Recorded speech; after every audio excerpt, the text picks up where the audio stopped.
tu esposa Josefina era de la comunidad mestiza. ¿Cómo se conocieron tú y tu esposa? Y describe el proceso de hacerse novios. ¡Wow! Voy a poner muy romántico. Fue algo muy hermoso, ¿verdad? Ajá. Fue algo muy hermoso porque resulta que en ese tiempo yo tenía, ¿qué tendría? Alrededor de unos 20 años. Por ahí, y andábamos con mucho deseo de hacer cosas para Dios, ¿verdad? Ajá. Y queríamos hacer un grupo de jóvenes que terminó siendo un grupo de oración. Sí. ¿Sí? Ya es que tú empiezas con algo y terminas con otra cosa, ¿verdad? Ajá, ajá. Y estábamos funcionando con ese grupo de oración y resultó que un día una de las que iba al grupo llevó a Josefina, a Chepina, ahí, y ahí la conocí, pero no pasó nada. Pasó como...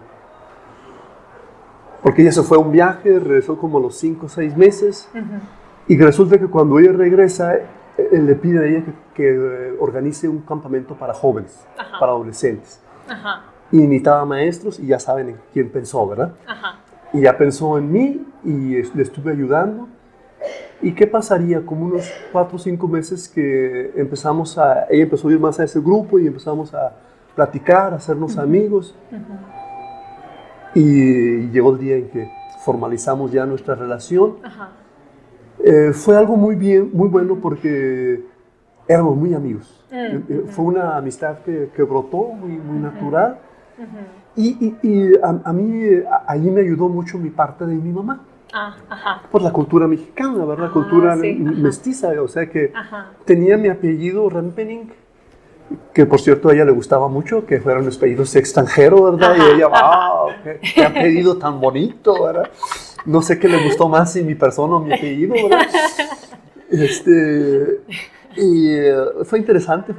Entonces, cuando anduvimos 2 años, pasadito 2 años, y ya fue cuando decidimos, ella ya para ese entonces, resulta que en ese inter que te platico, antes de hacernos novios, que ya habíamos hecho la escuelita de verano, allí ya le ofrecen el trabajo de pastora en una iglesia. Lo que les comenté de la iglesia que había sido destruida por un caso difícil de adulterio del pastor, y ella le toca hacer ese trabajo de restaurar la iglesia. Entonces fue, ella cuando nos casamos ya tenía 2 años pastoreando la iglesia, y yo ya entro a ayudarle como esposo de pastor, ¿ves? Y duramos todavía, después de casarnos, 2 años más pastoreando la iglesia. Es el templo la Hermosa, ¿verdad? Y entonces llegaron los hijos, y ella me dijo, ¿sabes qué? Yo ya no quiero trabajar, yo quiero dedicarme a mis hijos. Sí. Y yo pensé, era un buen tiempo, la iglesia ya estaba funcionando, ya estaba fluyendo. Y acompañamos durante 2 años más a la iglesia para encontrar al pastor. Porque una cosa es querer hacerlo y otra es hacerlo, ¿verdad? Sí. Y fue un proceso largo, pero entonces ya no siendo pastores, seguimos 2 años más acompañando a la iglesia, porque llegaba un pastor, no fue el primero que se quedó, y así fue un proceso largo, ¿verdad? Así, ¿y cómo eran las reacciones de las familias y las comunidades? Okay. Después del matrimonio y con sus hijos. Mire, por el lado de la familia de ella, fue muy interesante porque ellos fueron muy respetuosos. Hasta nos tenían en una... Es que él es menonita. O sea que de respeto, de admiración, ¿verdad?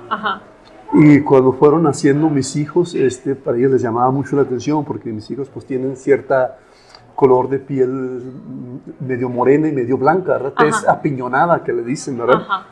Entonces para ellos mira, mi hija tiene ojos verdes pero muy oscuros. Entonces se veía lo mestizo y... ¿sí? Aun cuando ya, pues yo ya no soy, yo tengo también lo de mamá, ¿verdad? Pero sí, por el lado de ellos, de mucho respeto, de mucho cariño, fue muy bien. Por el lado de mi familia, no fue nada, ni una novedad, porque todos habíamos sido casados así. Así que pues para ellos, pues, una más, ¿verdad? Contentos, sí. Era muy normal. Muy normal, para ellos no era nada novedoso. En el otro lado, del lado de ella, sí era algo muy novedoso. Ajá, ajá. Lo que sí le fue muy interesante en Chepina, que ella quería mucho la cultura menonita, ¿verdad? Ella me insistió mucho que ellos estuvieran en la escuela aquí en el kilómetro 11, Ajá. que cursaran ahí la escuela, que crecieran ahí. Ajá, ajá. Ahora, en cuanto tengo que comentarles que algo fue muy interesante. Hubo un momento en que ellos aquí en el kilómetro 11 necesitaban una maestra de música. Y yo no iba a poder con todo el trabajo yo solo, y yo le invité a ella y vinimos juntos a dar clases al kilómetro 11.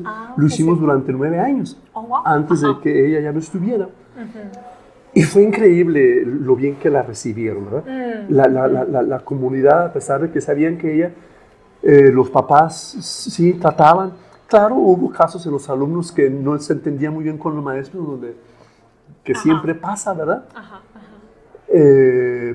Pero pasa lo que muchas veces, ¿no? Que muchas veces uno se da cuenta de lo que uno tiene cuando uno lo pierde, ¿verdad? Y sí fue muy fuerte el impacto, ¿verdad? Cuando se dieron cuenta de lo que le había pasado y cómo había pasado. Sí. Empezaron a apreciar realmente quién era ella. Se dieron cuenta, wow, esto era ella, y no nos dimos cuenta, ¿ves? Entonces, ahora yo disfruto, lástima que ella ya no, ¿verdad? Pero yo disfruto de un respeto no, es que ella hizo esto, ella ya, ¿verdad? Sí. Entonces, yo creo que la comunidad menonita fue muy impactada por ella, de muchas maneras muy positivas. Sí. Tuvimos un contacto muy hermoso, muy tremendo, que yo me llevo en mi corazón. Sí, sí. No, cuando pienso en eso. Sí. Su compañía cuando fue nuestra tragedia. Sí. La comunidad menonita estuvo con nosotros, nos acompañó. Sí. Fueron los primeros que fueron a nuestra casa. Sí. Cómo les ayudamos, qué hacemos. Sí. La comunidad menonita se quebró con nosotros. Sí. 6 familias fueron allá a ayudarnos a buscarlos. Entonces, el contacto que tengo con ellos es muy estrecho, de mucho amor, de mucho compañerismo, de mucha... cómo nos consolaron.